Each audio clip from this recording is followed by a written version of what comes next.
All right, let's now welcome political analyst Thembisa Fagude joining us via Zoom to also weigh in on these latest developments. Thembisa, thank you so much for joining us. A very good afternoon to you. What do you make of these latest developments out in Russia, sir? Well, it's shocking. It's going to be a very busy week coming ahead. But of course, it kind of depicts a very weakened president in the form of Vladimir Putin. And this has been a long time coming.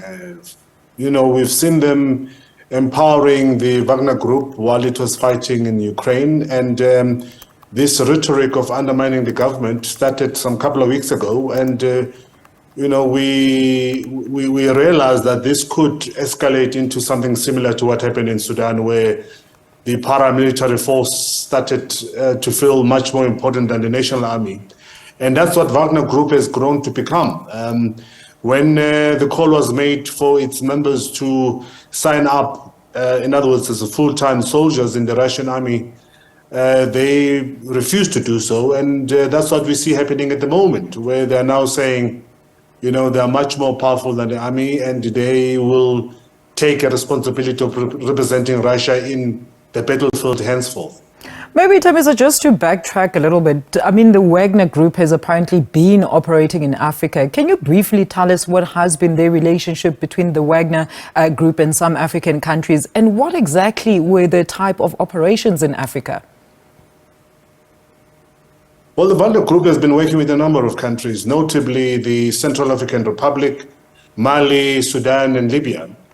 In Sudan, where there's a conflict at the moment ongoing, they have some concessions, mining concessions, working with the RSF, which is a rapid support force led by Mohamed Hamdan Dagalo. So they are there funding basically the paramilitary to fight the Sudanese armed forces. In Mali, it's where it gets even much more complicated. You know that last week or a week and a half ago, the Malian government demanded that the UN security or UN peace mission leave Mali. And when they left, they were replaced by the Wagner Group. So basically, they're the ones who are actually right now running the security business of government in Mali. Now, with this chaos happening, if the Wagner Group does collapse, and eventually everybody else is arrested, the chances are Mali is back to square one, and it's going to be very, very difficult because you don't have the French, you don't have the US, the UN peace mission forces. The only force that's at the moment doing the role or playing the role of a national army is the Wagner Group. So they are mercenaries, they are soldiers of fortune. They are making business wherever they're needed, they go. They work with Khalifa Haftar in Libya, for example. They've been involved in Syria in terms of protecting some of the oil wells, including protecting Bashar al-Assad. So they tender their services to whoever is willing to buy those services. And in Africa, they've actually been very destructive in terms of creating instability in the countries that I've since mentioned, particularly the three, which is the Central African Republic, Sudan, and Mali. Interesting. Now, Thembisa, where do you think this then puts the African heads of states peace mission in their resolve to bring, of course, the warring factions in Ukraine to peace talks? Well, the peace mission was dead on arrival.